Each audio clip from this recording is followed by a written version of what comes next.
Yo, what's good? What's good, everybody? This your guy Trev. Once again on the hosting tip. But let's be real. My alien brother isn't here. He has some stuff he had to take care of, man. But we back, man. I know it's been a minute since we done this. You know, everybody got lives and things of that nature going on. But we here. We got the captain that is taking time out of his busy schedule to join us, man. What's good, Cap? Ain't not much, man. You know, had to get on. We got a big game tonight between a couple of our teams. Oh yeah, we're gonna get to this game later. Oh, I swear. And speaking of, man, making his long-awaited return, man, I swear. But he's been killing it with 3 the hard way, man. He didn't have the bonnet on this week. That's all good. What's going on, She? Hey man, yeah. The bonnet thing, man, I think I'm about to take that to a whole nother level. You all hear that from me. But yeah, man, it's a pleasure to come back here on Saturdays, guys. It's been a while, man. I've had the beautiful pleasure, I guess, of coaching tackle football on Saturdays, man. And I'm just glad to be here now and not have to worry about something on the sideline. So I'm good. Hey, Coach Sheedy, as we always said, man, taking them on and off the court. But man, hey, without further ado, man, we'll go ahead and just get started. Let's get it.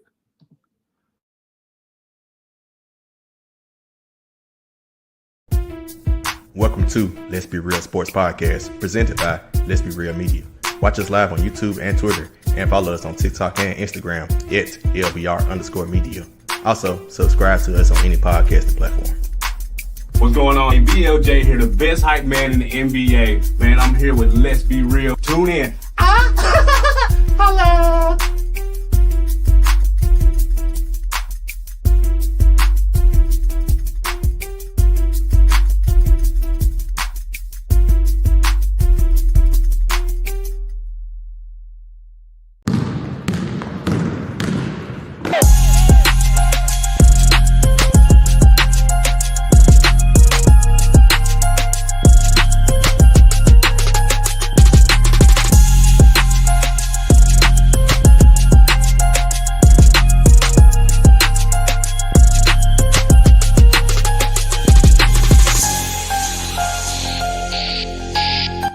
Let's be real. Yo, what's good? What's good, everybody? We back with another rendition of the Let's Be Real podcast. Hold on. Is that literally a pink bandana sheet? Your eyes are not deceiving you, brothers. No. All right. I can't come back and not do nothing crazy. Come on now. She taking us back to you know what I'm saying, the early 2000s with Dipset. Shout out to Cameron. Shout out to Cameron and Mace for what it is, what it is. Trolling. So what's worse? She coming back with the bandana after the beginning, or me coming with the trash bag over my head? That is a good question. Oh yeah. Nah, I give you. I think with yours, you were making a statement. You making a statement about your type. Sheedy just trolling just because it's Sheedy. So there you go. Yeah. Oh man, what's good, Ryan? Hey, Ryan's supposed to pull up, man. Yeah, I was about to say, Ryan supposed to pull up for today. What's going on? He didn't want to make it. He didn't want to make it 3-on-1. I understand. It's cool. It's cool. Big shout out, of course, to my guy Prior Reverend Samurai Nation. He's been asking to get on here. We're gonna definitely work that out soon, man, because his got to get his takes with that. Of course, Ryan talking about Sheedy. Prior, we good, man. We all large doing our thing, man. Just taking time with our personal schedules and things of that nature, man. But as we all do, with Let's Be Real, man, and as my lady and brother likes to do, man, we're gonna start this thing off with a little positivity, man. We're gonna start off with some flowers, man. So anybody got any flowers they want to give out to start us off? Sure, I'll join and start. I'm trying not to talk about anything NBA today, right? So my flowers actually go to a team, man, the Minnesota Vikings. O'Connell, Darnold, like if you would have told me at the beginning of this season that right now, going into week 15, that this team would be fighting not only for the NFC North division title, right, but also fighting for the number 1 seed in the NFC itself, I wouldn't have believed you. 12-2 is very, very good. And I think also to think about, again, going into the Kirk Cousins conversation as well, right? Getting rid of Kirk Cousins to start the season. Oh, this team ain't going to be no 12-2 team. No, ladies and gentlemen, this is a 12-2 franchise that's putting up points and having a good team on defense as well. So shout out to them. I want to give them the flowers. And O'Connell, he's coaching his ass off up there in Minnesota. So what did they say? Skull, whatever, with Minnesota. Shout out. I want to give my flowers to, it's going to be random, but Brian Callahan, Titans head coach. This week, the Titans season is over, right? For, I think, 3-11, whatever our record is. For finally gone ahead benching Will Levis. Let's start there. But for taking up for the team, I think one of the media members asked him a question about them being soft. And he won a whole rant about, like, bruh, we are not soft, right? And the fact that I even saw a video clip, I don't watch First Take anything. They never talk about the Titans. The fact they talked about that let me know all I need to know about what that meant as a coach to like really just protect his team.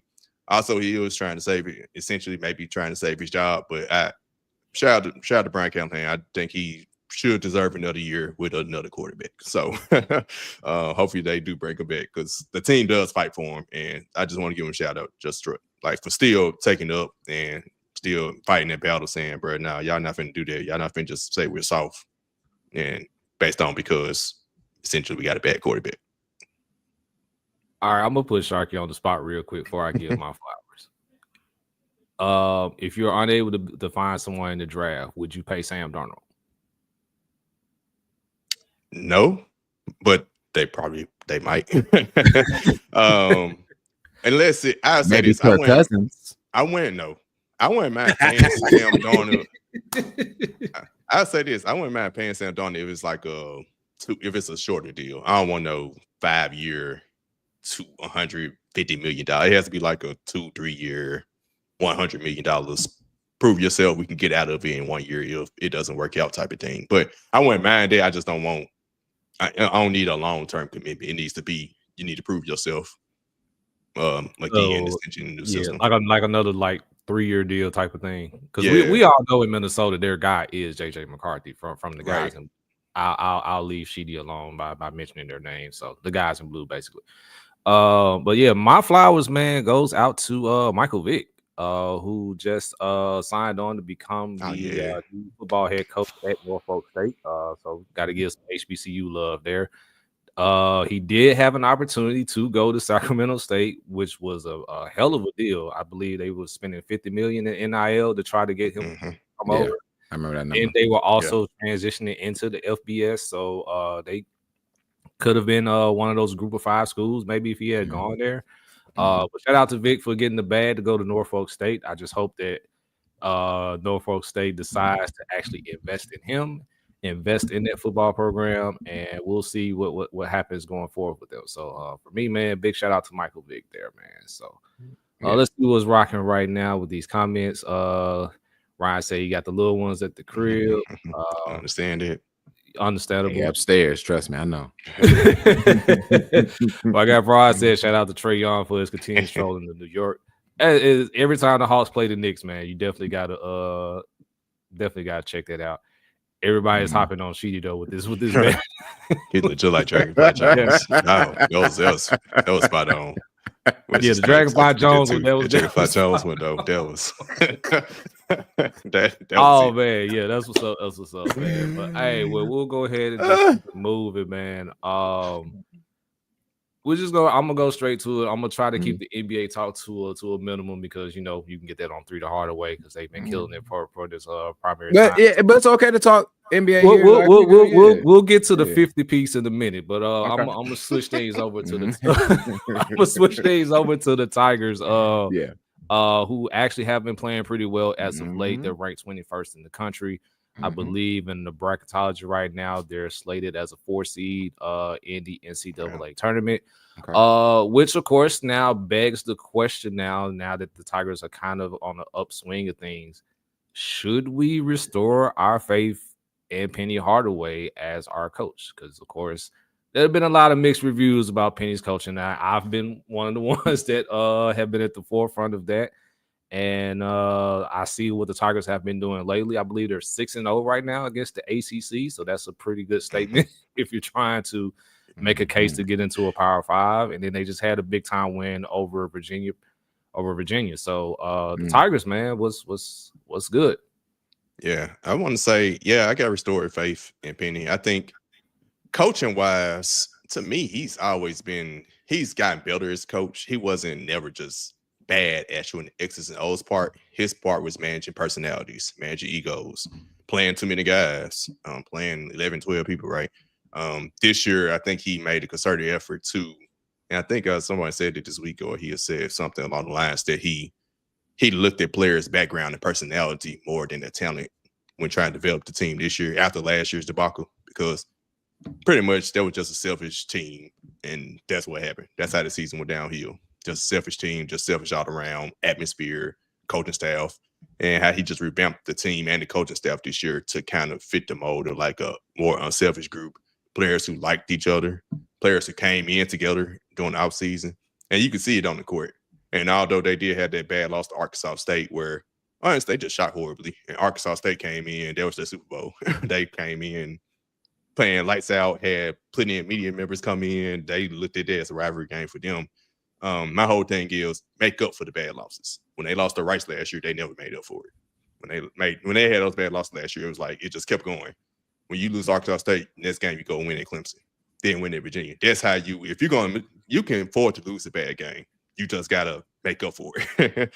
And so that's what he did this year. I think they had like 5 quad 1 wins already. Well, not already. I mean, that's the only ones they're gonna get after these last 2 games, because conference play, they ain't got no opportunities for that. But they gotta take advantage. Got Mississippi State, Ole Miss coming up, big games.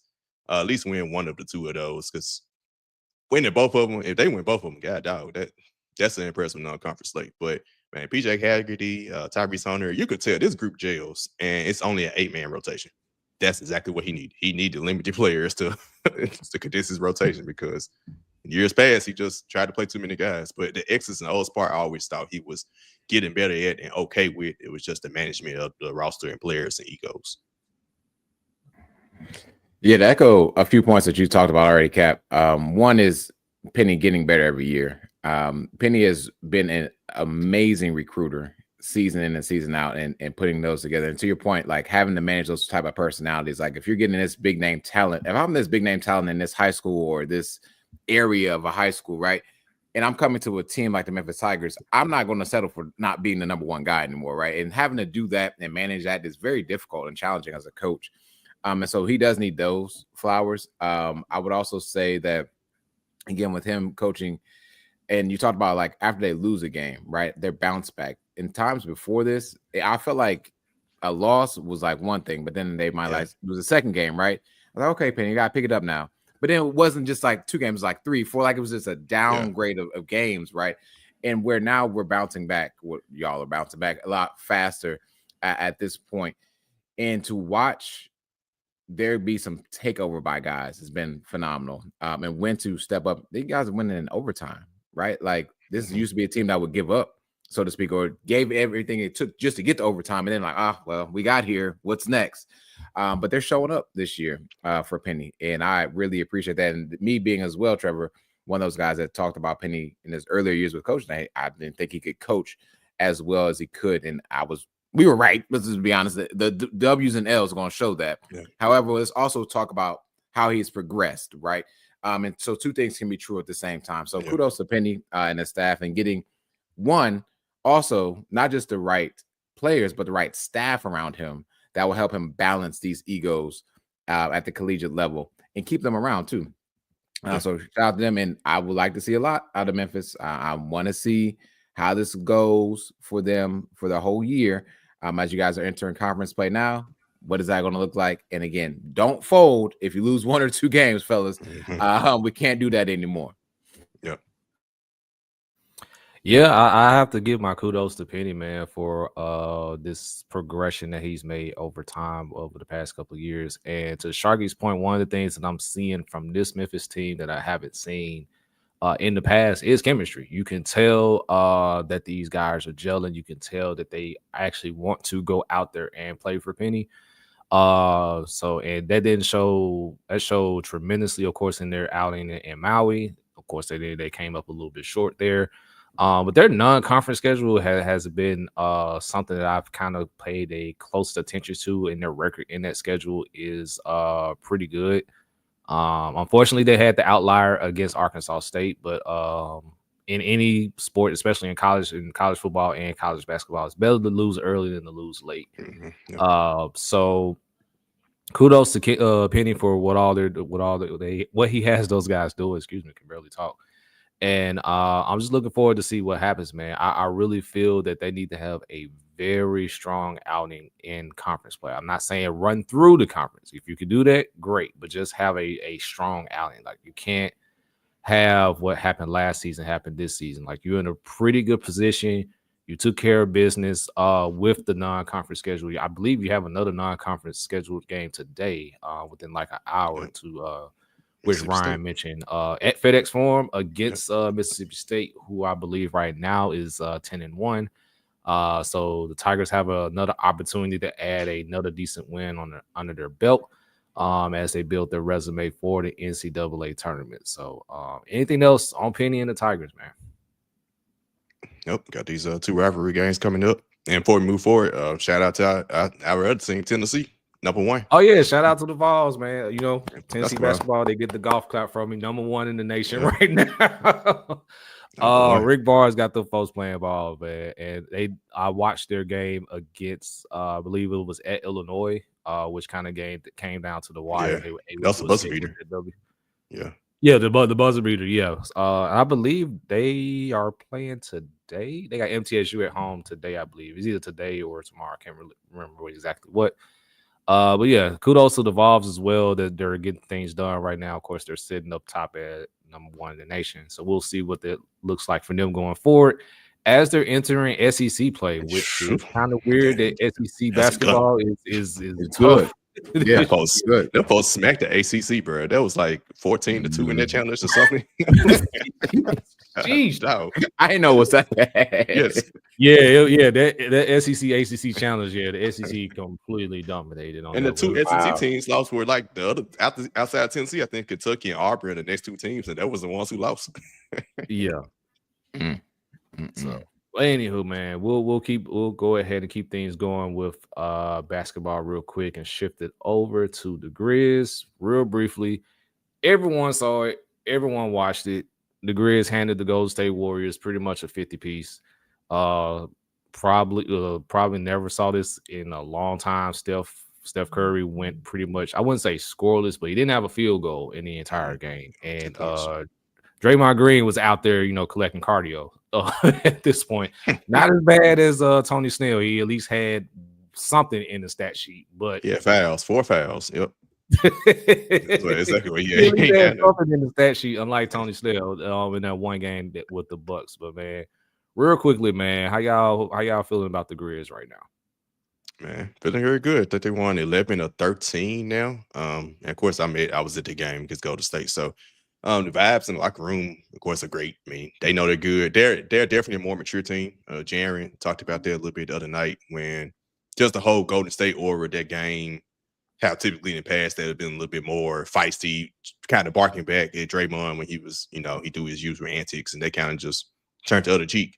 They didn't do that last week against Brooklyn, but hey, some teams you just gotta go ahead and pop out and show them. Brooklyn beat them twice this year, so they just like, nah, I ain't ready to beat this again. So, and shout out to, I want to say how we gave Penny his props. Shout out to Taylor Jenkins. He's improving, right? And you actually seeing it this year. And just even his feistiness and the play. I've always said this, although you hear a lot of people saying Taylor Jenkins to be fired, he ain't we want to take us over the top.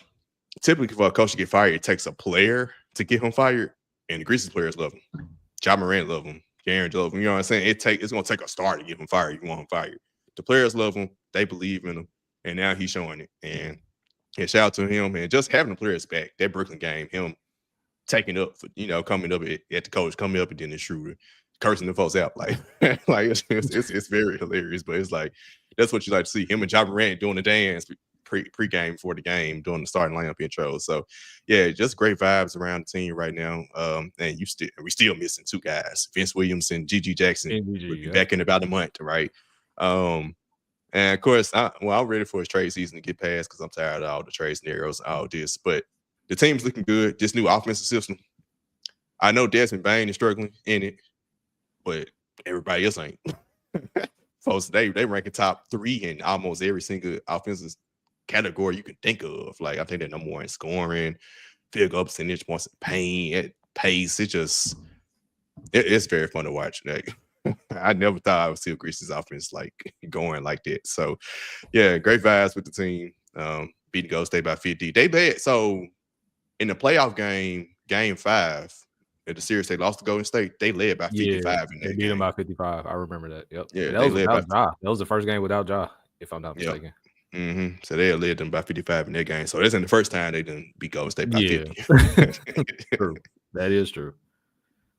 Besides it, like you said earlier, Cap, about the giving proof or not proof, but giving flowers to also Taylor Jenkins is also huge. For what I've said it myself.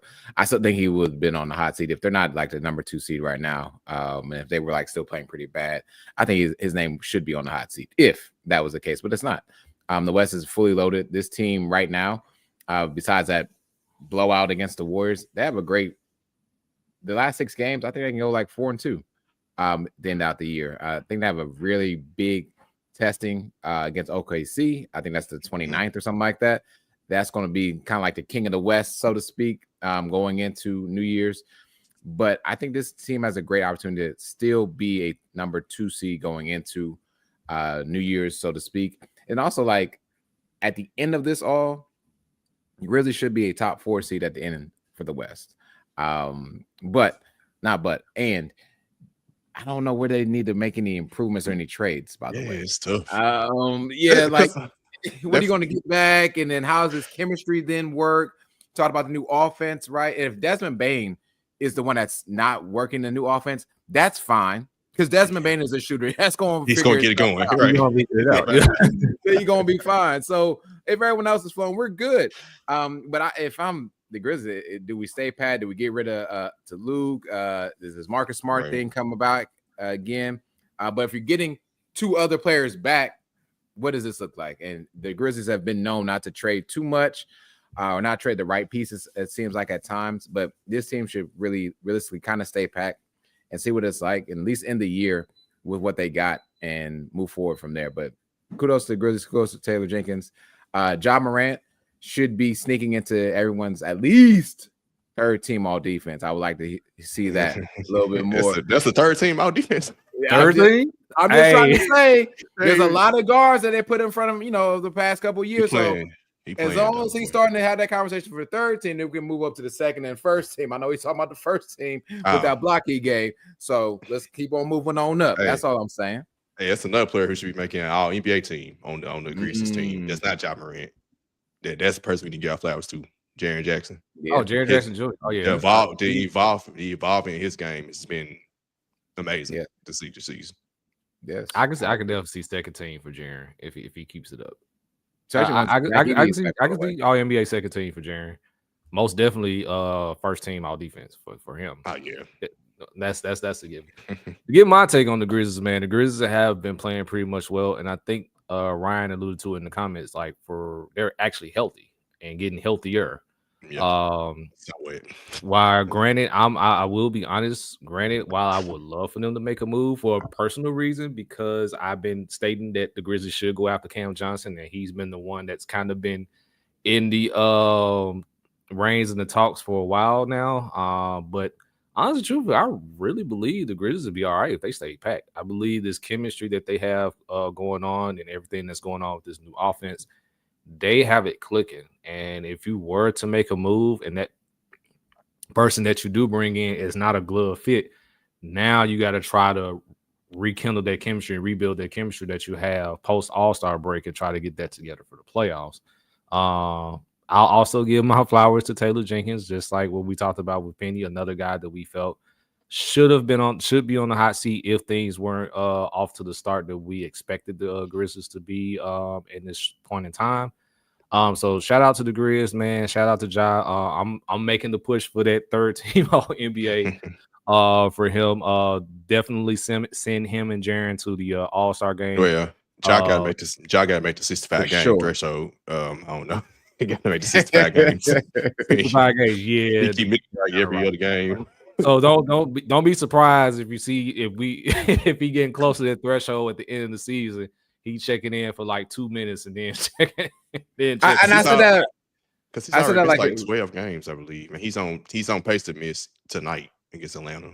So he only got like 4 or 5 more games. Yeah, he probably got like maybe 5 or 4 more that he can miss. So yeah, I don't understand like why not. I said it when they first made that rule. Like, why not just get him in something for a minute or two? He played a game, right? Yeah, he's on the stat sheet, right?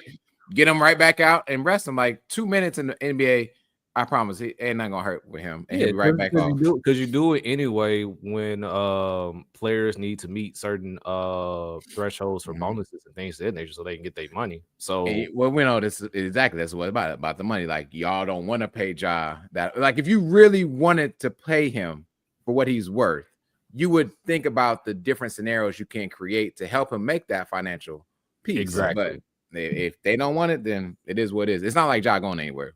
Ja with Memphis is over. Yeah. And shout out to my guy Prod. He's saying Grizz to the finals. We'll hold up on that, but it is possible. We'll see how things shape out. Yeah, we'll see how things shape out west, man. How it happens in the West, brother. It's all about how the lineups go, how the matchups go. It's matchups. It's always matchups in the West, man. But I would say this Grizz, they got the team now. They damn near can match up with anybody because they struggle with the Lakers. You got Zach Edey, you got big man now. You got collection big man. If you go fast the team, you got when Gigi Jackson come back. Just think about that. If you need another defender like Jalen Wells, he's a great defender. Like as a rookie, especially he did an excellent job guarding Steph. But against bigger people, of course, he gonna struggle against LeBron because he's small. That's what Vince Williams Jr. coming to play, right? If you keep Marcus Smart, like then he's it's once again a great problem to have if you're the Grizzlies. Like you got so many potential players that you could just Santi Aldama for 6th man of the year, dog. That's the name that's not being talked about a lot. I like that. Yeah, I like that.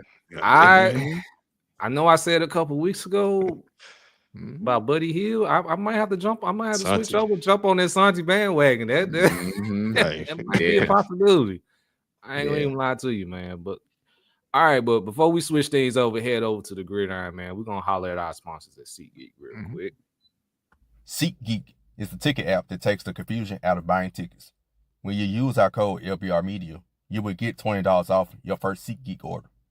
SeatGeek scores each ticket selection 0 to 10 to let you know if you're getting a good deal or a bad deal. Click the link in the description to download the app and remember our code LBR Media for $20 off your first order. SeatGeek, your route to high quality ticket selection. All right, y'all, we back. And let's be honest, we here for the meat and potatoes of everything. The college football playoffs is underway. We kicked off with Indiana and Notre Dame. Notre Dame, ass whooping, dominated Indiana in that game, sending them home early. Okay, we got the horns back. Let's go.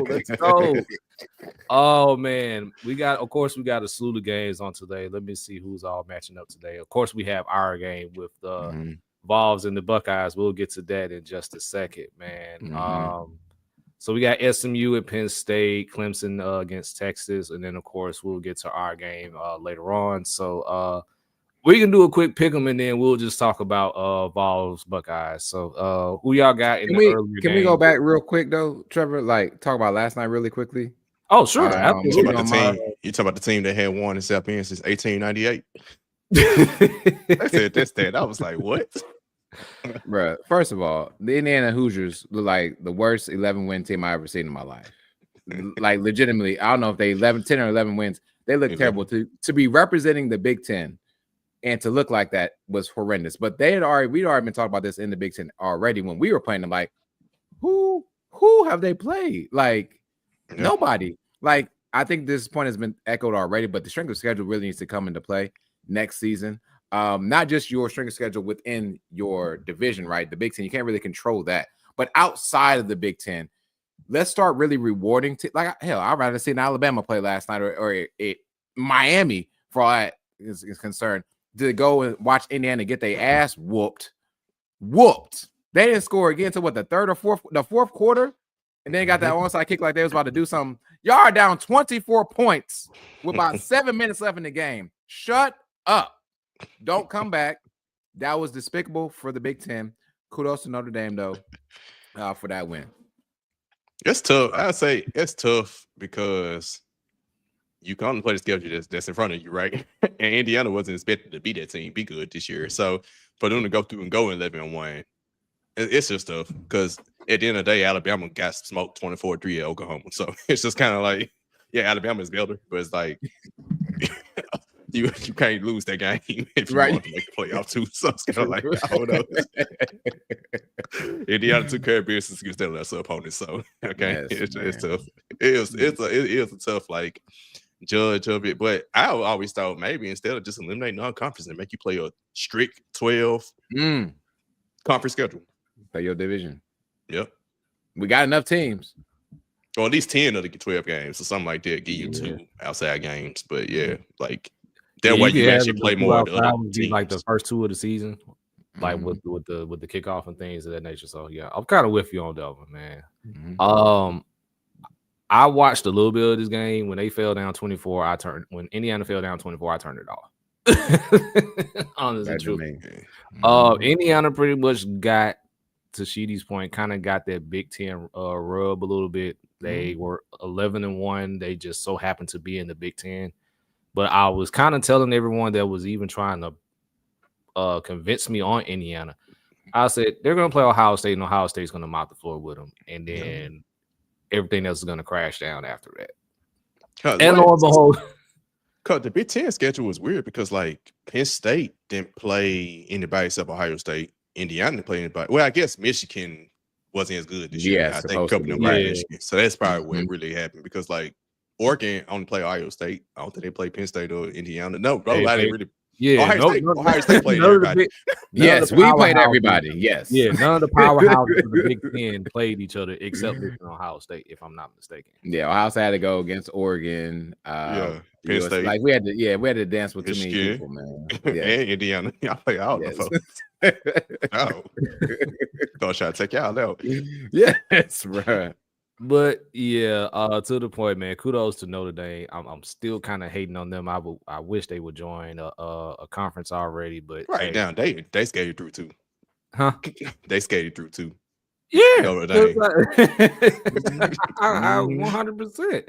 That's why I wish they would just join the conference already and just like make themselves actually go through a gauntlet. That whole thing of them being independent is like their get out of jail free card. And a lot of people are gonna cape for them because it's Notre Dame. I'm like, join the conference already. And also, why I think Notre Dame and Indiana are closer in distance than Tennessee and Memphis. Why the folks ain't played each other since like 1990? That was like their first game since 1990.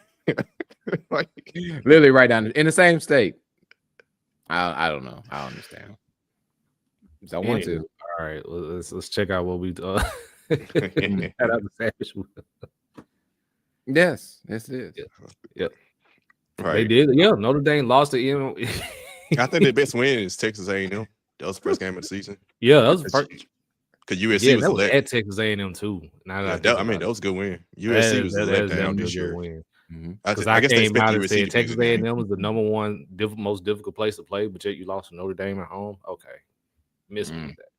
All right, so thank you, Sheedy, for giving us the time to cover that. Now we'll get to the slew of games on today. We'll start with the earlier game with SMU and Penn State, man. Who y'all got taking this? I got Penn State. Of course, I would want SMU to show up and prove why they belonged in over Alabama. SMU had a really good season.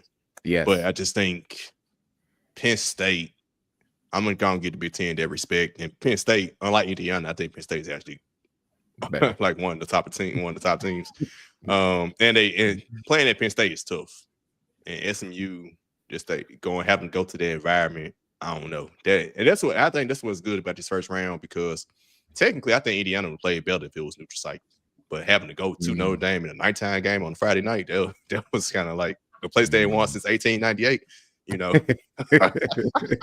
Yeah. I mean, I didn't expect them to win that one. But same thing, SMU. I think SMU, they're good, but it's like having to win at Penn State.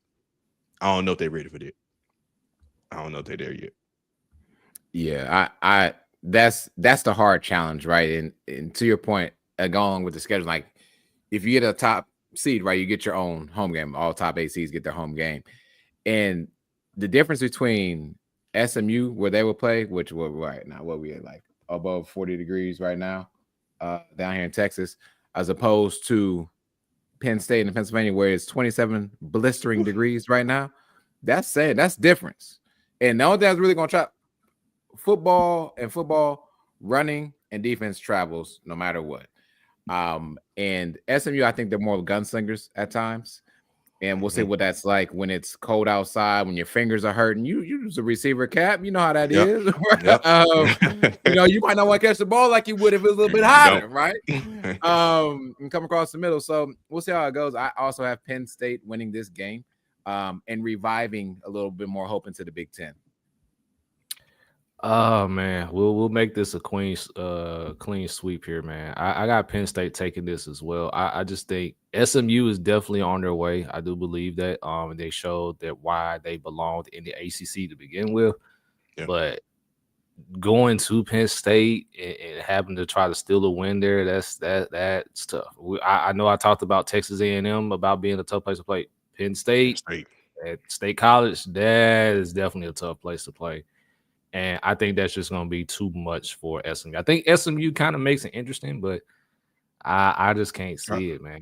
I can't see it. I would say they make it interesting because it's not a nighttime game. Because the nighttime games in Penn State, where it's whiteout, those whiteouts, I would say those blowout, but they got shot because it's 11:00 game. That's their best shit. I say they keep it interesting, but yeah, they was playing at night, boy. Good luck to you. May the Lord be with you. I'll keep at least we get some kind of balance. We got an SMU upset, so okay. I want to see it. So that's good. I would love to see it. Mm-hmm. I love to see it as well. Let's see what else. Savage got Penn State, but SMU is on the way. I believe so too, man. SMU is definitely on the upswing. All right, next game, Clemson at Texas. Who we got? Again, I say Texas. And wait. One, this is the battle of the other oranges. Tennessee and Clemson had their battle a couple years ago. So now Texas is just orange, right? Orange out. So interesting game. I think Clemson, one of them teams, they won a conference championship. That's how they got in. But I don't know, they kind of weird team because they didn't look good first game at Georgia, but then they kind of swept through until the South Carolina game. I think that's who they lost to, right? South Carolina. Right. South Carolina good. They had an argument to make the playoff as well. Then they beat SMU. Clemson lost to somebody else because they got 3 losses. Louisville. Okay, that was the other game I don't think of. Yeah. So that's tough. Texas has beaten everybody except Georgia. Their 2 losses are to the same team. Georgia's right. Also, Texas did get an easier end of the SEC schedule because outside Georgia and Texas A&M, they didn't have to play any of the other top teams in SEC. But I get Texas to win and they'll win. But I am intrigued to see just how Clemson fares. They got two ACC teams in. Let's see how they perform on the road, but I think Texas is that good of a team that they probably should make. Texas probably been top 4 had it by if it wasn't for the SEC rules. Yeah, or just the rules in general, because Arizona State and BYU should have a bye, but this story for another day. Not BYU, Boise State, but that's Boise State, right? Yeah. To your point about I hope I'm not being. Make sure I'm not mute. But to your point about Texas's schedule, I'm looking over these games. They won at Michigan, but Michigan has been terrible this entire year until they beat Ohio State. Right? They beat the Oklahoma team. Again, 2 losses to Georgia, Vanderbilt. Like their slate of the SEC was a little bit different. I would say. With all that said, though, they lost to probably one of the better teams in college football, which is Georgia, and they'll prove that when it comes time. However, I'm giving Dabo Swinney something about Dabo in these type of situations. You know what I mean? Like when you give Dabo that extra time, right? That extra little free week he got, Dabo come up with a little something for you. So I actually got Clemson with the upset here. There's something in the water for him. But don't get me wrong. I think it goes past this. It's something to be said when Clemson has that little extra time over the years, how well they have performed in their first game. This is a team that's been in the college football playoff many seasons. Now, you know, there's a Ohio State fan. Unfortunately, you know they more than anyone else. So they get in, and they always do well in that first game. But when it comes to that second game, sometimes they just shoot themselves in the foot. So I just got a lot riding on Dabo Swinney and their quarterback Klubnik or whatever it is. Wasn't he from Texas? Something about that was weird. But regardless of the fact, I got Clemson with the upset alert today in Texas.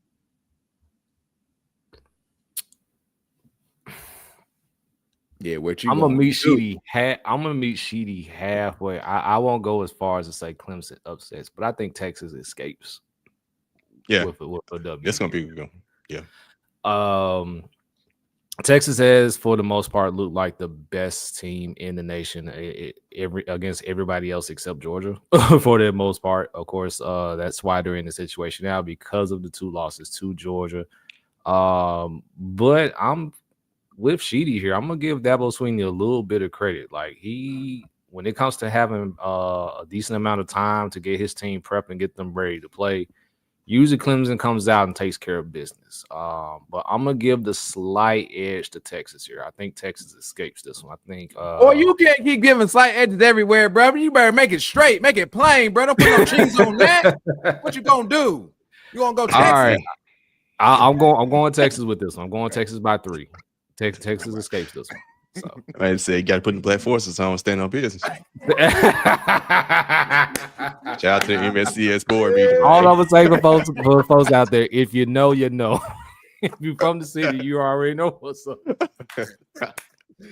Most random thing that happened throughout the week, y'all. That's what we should be giving flowers to that board meeting. That's what. Nah, that should have been the opposite, boy.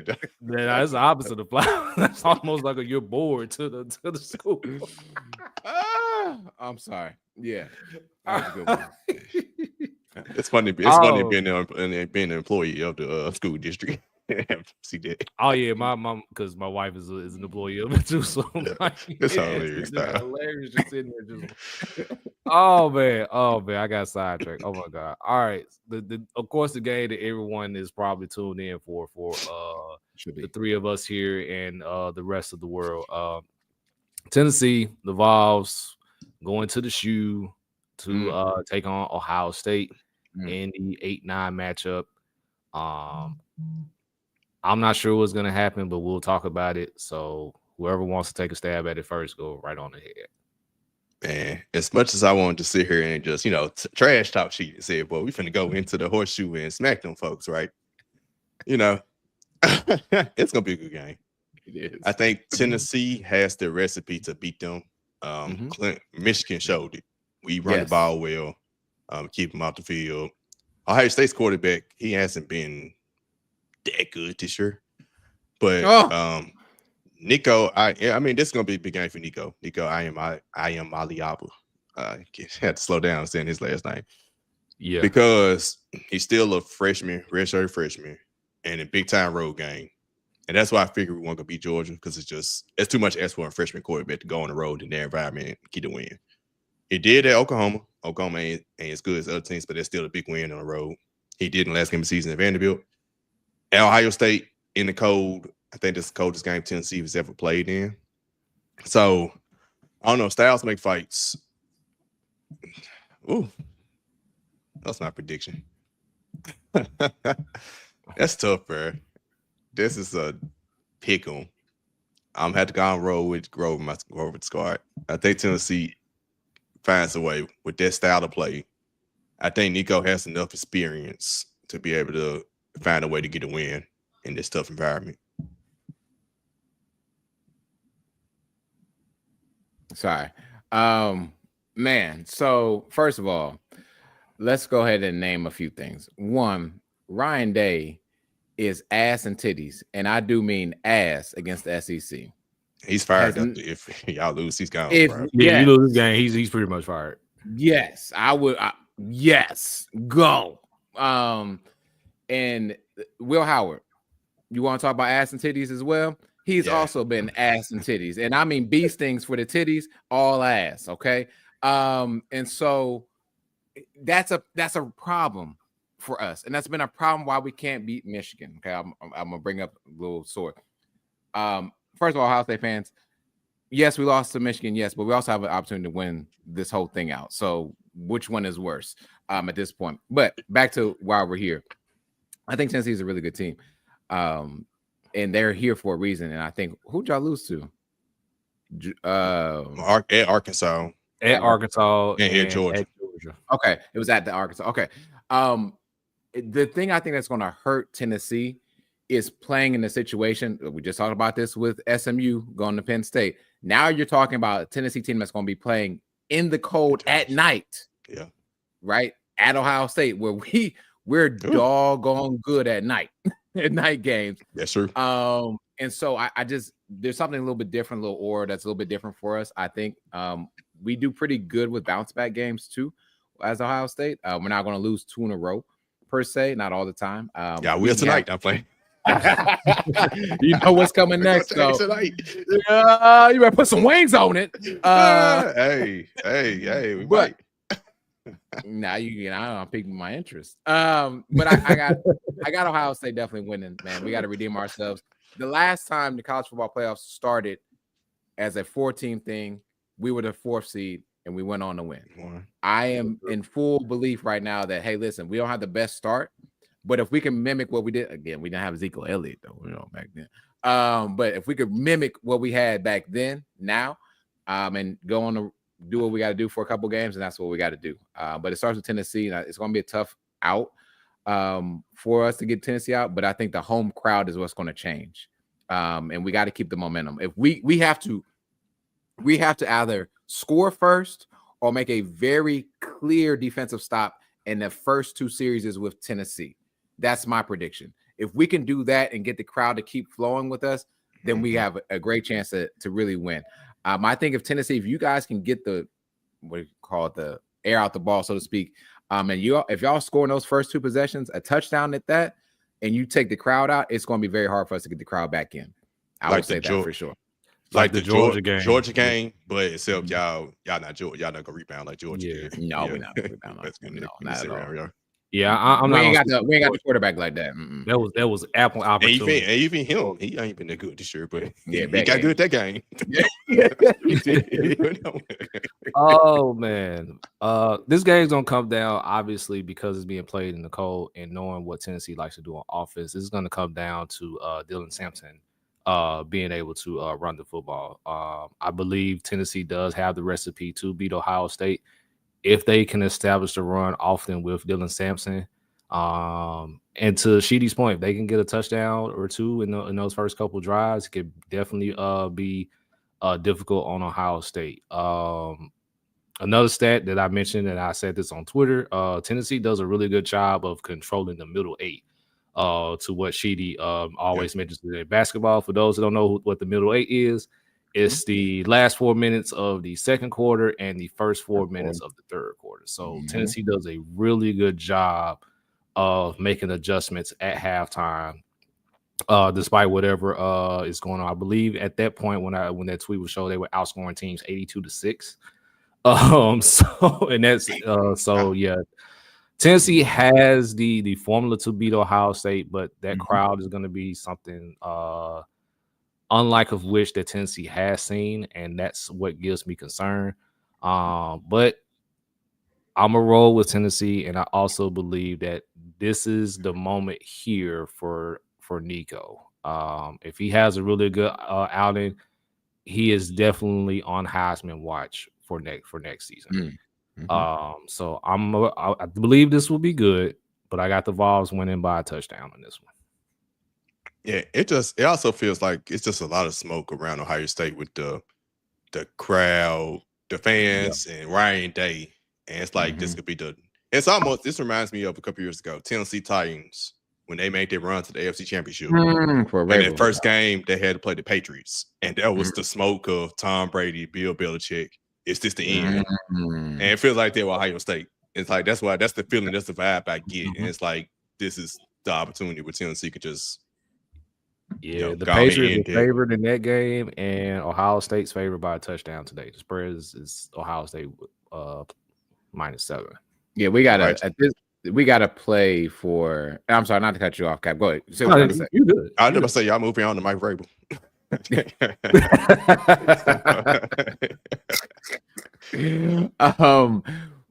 The other thing for Ohio State, we have that unique opportunity to redeem ourselves after a bad loss to Michigan in Ohio, or at the shoe, right?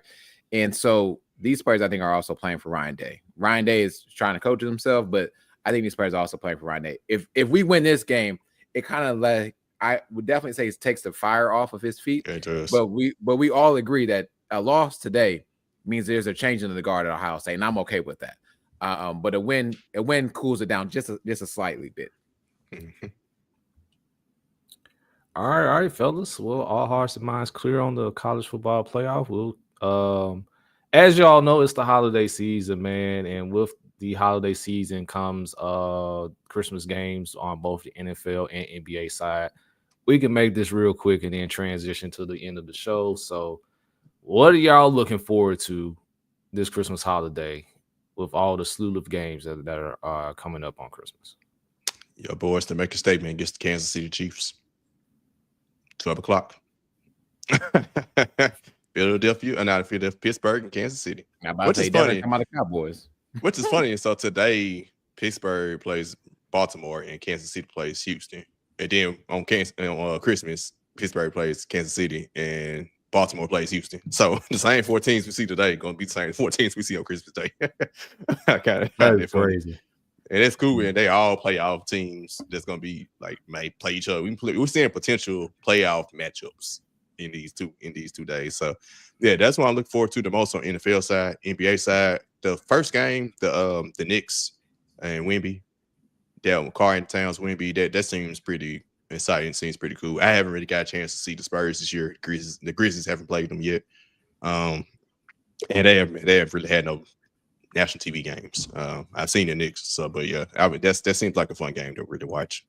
A different game, not Lakers Warriors again. It's different. Oh God, yes, the Lakers Warriors all that time. I'll do the same thing. I'll stick with the NFL first, man. I'm on Christmas Day, which sounds crazy that it's still going to happen, right? But Christmas Day, I want to see the Texans Ravens game. Again, to your point, Cap, this could be a potential playoff game. This could be a potential first round game, to be honest. With the Ravens sneaking in as a wild card, and of course the Texans going to get their seed and to get their home game. And so, what does this look like going forward? Both teams need to be playing for the win, right? But do the Texans need this win as bad? Not as much as the Ravens, I would say. But I look forward to that, and I feel like the noise of C.J. Stroud and what the Texans have done has really died down this year. And I know they have some. Nico, I think, also was hurt as a wide receiver. I thought this was one of the best wide receiver corps to start the league, with adding Stephon Diggs and everything like that. I just haven't seen it transpired. I know injuries have played a part as well, but shout out to them in that realm. Going to NBA, yes, the Wemby thing does sound great to see, but I mean the NBA games for the day, god awful terrible. They got awful. I'll be honest with you. The only game I'm really looking forward to is Timberwolves and Mavericks, and that's definitely. If they never traded Cat, I would look more forward to that. But yeah, they just don't look the same. I'm just not going to get up for a game that the earlier one, right, is Wemby in the Knicks. So I get you, Jalen Brunson, right? He gets another home game. But even that one, when that Pittsburgh Kansas City game come on, you know what I'm turning to. Yeah, exactly. I guess just to see the Mavericks, the other NBA games afterwards, again, Lakers, Warriors, Nuggets, Suns. I really could care. What was the third? What was the middle? Oh, 70. Sixers, Celtics. I think Embiid is back. He played last night. Yeah, they took it interesting. He played. Tyrese Maxey's back. Hey, Jeremy Kane is out for a while. That might actually end up being good since if they actually all play. Yeah, and Paul George played too. I mean, he had some cardio, a lot of cardio yesterday, but they won. But I'm off the 76ers, so I'd rather watch the Mavs and Timberwolves game. All right. For me, man, I said it on the pod a couple weeks ago, and I wish they were still undefeated, but it is what it is. It's Steelers Chiefs for me, man. I do believe the Steelers get that game at home against Kansas City. And I think our chances may have increased now given the health of Patrick Mahomes, where he suffered that ankle sprain. Also on our side, of course, we do have TJ Watt, who could miss some time as well. He may miss tonight against the Ravens, but then be back next week. Sit him. Nah, they need this game. Honestly, and truthfully, this for the division tonight, though. Pittsburgh's going to come because if they win tonight, they win the division. They clinch the division. Oh, okay. They can clinch the division. So they need this game more than Wednesday. I can expect Pittsburgh to come out and try to get this dub in Baltimore. So, but yeah, definitely on the football side of things, I'm Steelers Chiefs just to see what happens there. On the basketball side, I call it the coming of age game, which is the next up incoming / superstar the NBA wants to put out there playing against the Knicks in the early game. Right. That's probably the only one I'm looking forward to. I'm just going to be honest with you. Early games, Timberwolves, Mavs, like I said, it would have been straight if Cat was still in Minnesota. Sixers, Celtics, I can care less. I still stand by my point that the Sixers will be a playing team, and I still stand by that. Lakers, Warriors, I don't know why those two are still matching up again. You could have easily had Grizzlies, Thunder there, but that's just me. Dang, the Thunder, they get no. Nope, you could have had Grizzlies, Thunder there. So the Thunder not getting Grizzlies anybody.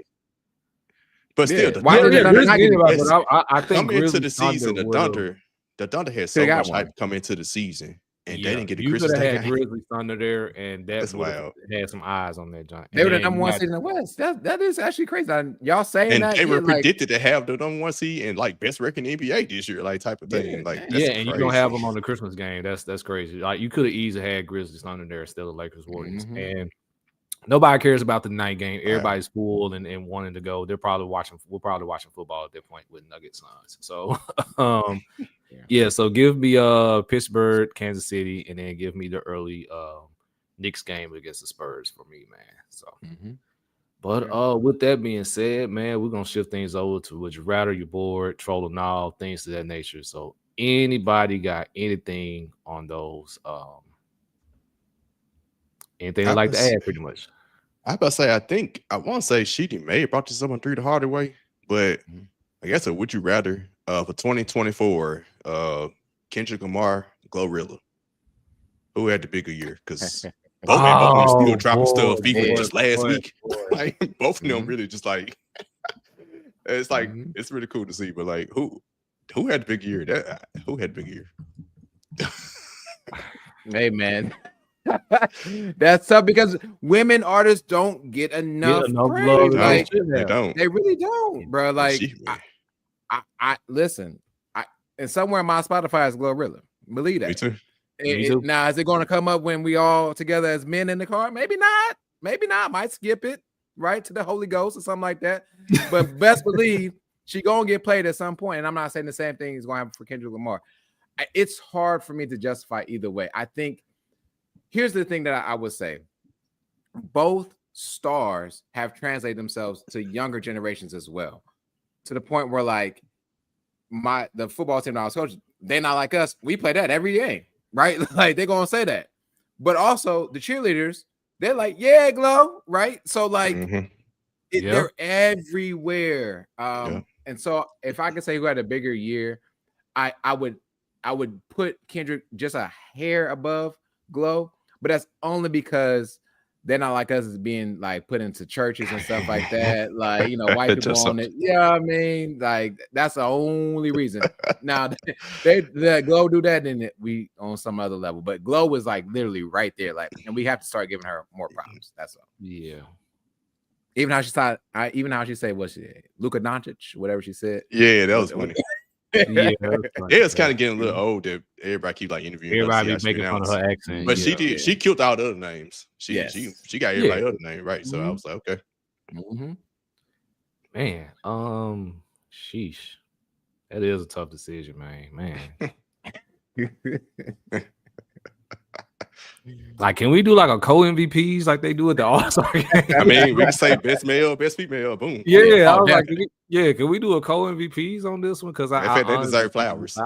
because like I want to hold it down for the city with Glorilla. And big shout out to Glorilla, by the way, who donated $25,000 to Melrose High. And with the superintendent, the very next day after everything went down, she right there next to Glorilla, she making that donation to Melrose. So big shout out to her. And honestly, what Kendrick went through this year probably rivals like DMX in like 98 or Jay-Z in 98 or Jay-Z in 2003 or when 50 broke out in 2000. Yeah, like, I about to say 50. It was of that magnitude, and that's just something you just cannot ignore. And that's why this whole thing is just difficult for me. So I'm gonna take the outlier and just go co-MVPs with this one. But and it's crazy. What were you doing Juneteenth, right? You can remember what you were doing in Juneteenth. You were sitting watching TV, watching Grizz Mario. Exactly. And my man played They Not Like Us 6 times. And the crowd was jumping every time. Yeah. And it's gonna be like that at the Super Bowl this year. I'm waiting on it. I was about to lean towards Glorilla because, like, even just Glow, the album, when she dropped TGIF, 95 degrees. It's Friday. 95 degrees. That jump there is crazy. On constant rotation. She definitely captured the game from the women's side, and she had her own beef with JT, the girl from the City Girls. Yeah. She had her own beef with her. Like, basically, that JT called her out, and Glorilla would say, "All right, bet." And you see what's going on there. So, but yeah, Kendrick started in March, started with like that. Yeah, baiting Drake into it.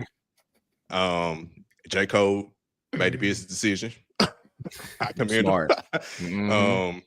Which he had no personal stuff that would have. Yeah, I would give J. Cole his flowers too. Everything that he's done since then and preparing for his last album has great as well. I started this podcast series. Great. Just talking about how he's got started is very very good, man. But yeah, then like you said though, that whole dropping 4 discs in the same week, including 2 on the same day, 30 minutes after Drake dropped his best one, and it Not Like Us. And it was just like, damn, Juneteenth, 4th of July video.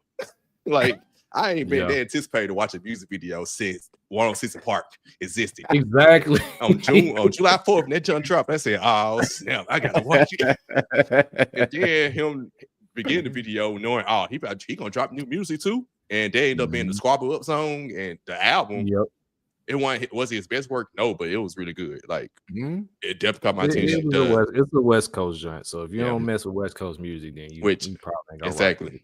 Which I like West Coast music. So, but they turn TV off. Like, I'm seeing videos of people dancing. It's just like, then Glorilla dropped the Christmas song, but then he come back and dropped the song with SZA. 30 for 30. I'm like, so I'm gonna give it. And then he get the Super Bowl. That probably was the official why I say I give to Kendrick. But Glorilla had a hell of a year. Yeah, flowers to both. Can't wait 100%. To see what both of them do going to next year. And shout out to even going to Wayne. Finally, he said he talked to Kendrick and congratulated him on Super Bowl after Snoop Dogg. Like, Kendrick got forced apologizing, bro. J. Cole, Snoop, Wayne, like, that's true. That is true. Yeah. We don't want to smoke. I was about to say that. I don't want that nigga come after them. Hey, I see what y'all did to Drake. Buried them. Which he probably got stuff like he had on Drake on them though. So it would be just an actual rap battle with them. But they saying, you know what, I make business decisions, stay out the way. Definitely. All right, y'all. But man, thank y'all for rocking with us on today, man. Man, make sure you follow LBR on all social media platforms. Check out all the podcasts, of course. Let's Be Real podcast. Sheedy, of course, with 3 the Hardaway. You know, those guys are killing it. I believe y'all are recording this week. 100. Is this y'all 100? If I'm not mistaken? Monday is 99, and then the 30th, the week after that. We're gonna drop 100 right before New Year. Right before New Year's. That's what's up. Yeah. Try to be like BET with the final top 100 before. Hey. Well, this is top 100 going into the new year. Days, I see y'all though, man. Yeah, shout out. But yeah, man, follow Let's Be Real on all social media platforms. Of course, Let's Be Real Podcast, 3 the Harder Way, the Jump Pass with our guy Ryan. Shout out to Damien with the Real with DA. Just if I missed y'all, I'm sorry, but we moving out here at LBR Media. Of course, I got Let's Be Real Gaming going as well. Got more stuff that I need to drop there. You can follow me on Twix for at least the next couple of days at the Art of Trevor. Of is a preposition, so you know what not to do with it. So I'll kick it over to y'all. Yep. Follow me at the one DAONE_P Shark. Still got the Grizzlies rest of the season, of course. Been posting video content, so hey, fun year after last year. Very fun year. Yeah. It's really shitty, man. And also, fellas, I'm gonna encourage another brother to come back, man. I feel like we can do a lot more, even more with what we're doing with our brand with LBR. I think we've covered all the sports, but also, man, what can we do as men to talk about stuff? So I'm gonna recruit Mike to come on back and let's talk about it and have a men's monthly discussion, so we can just incorporate everything, man. Because us as men, we gotta talk about just real life stuff every now and then. We don't really have those platforms, so we'll try and get this big gambit under the LBR umbrella for everybody, man. And I'm gonna work with him to get that back on. All right, I'm with it. I'm with it. Yeah. All right, let's see. All hearts and minds clear. Oh, somebody else is with that, Sheedy. So big shout out, big shout out to my guy Broad. So man, look, all hearts and minds clear, man. Till next time, y'all. Peace.